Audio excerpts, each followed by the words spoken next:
দেশের স্বার্থে, জনগণের স্বার্থে, বিএনপির স্বার্থে শুধু হিন্দু না, যদি ফেরাউন আসে তাকেও আমরা সাপোর্ট দেবো। দেবো কিনা বলেন? আমরা ধানের শীষে ভোট দেবো কাকে? প্রিয় দর্শক, আপনারা হয়তো খুব ভালো করেই শুনেছেন যে স্টেজে থাকা ব্যক্তিটি কি বলেছেন।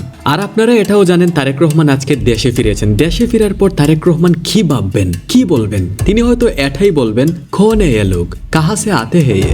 প্রিয় দর্শক, গত কয়েকদিন আগে সামাজিক যোগাযোগ মাধ্যম এক্সে একটি ভিডিও ভাইরাল হয়, যেখানে দেখা যায় একটা মঞ্চ, পিছনে তারেক জিয়ার ছবি সংবলিত একটা ব্যানার, আর মঞ্চে দাঁড়িয়ে আছেন একজন দাড়ি টুপিওয়ালা যথেষ্ট বয়স্ক একজন ব্যক্তি। তার বক্তব্যের এক পর্যায়ে তিনি খুব স্পষ্ট করে বলেছেন, দেশের স্বার্থে, দলের স্বার্থে শুধু হিন্দু নয়, ফেরাউনকেও যদি নিয়ে আসে আমরা ফেরাউনকেই ভোট দিব। এবং আমাদের নেতা নেত্রী যারে নৌশুন দেবে আমরা তার কাছে থাকবো, শুধু হিন্দু না, যদি ফেরাউন নেবে তারপর দেবো।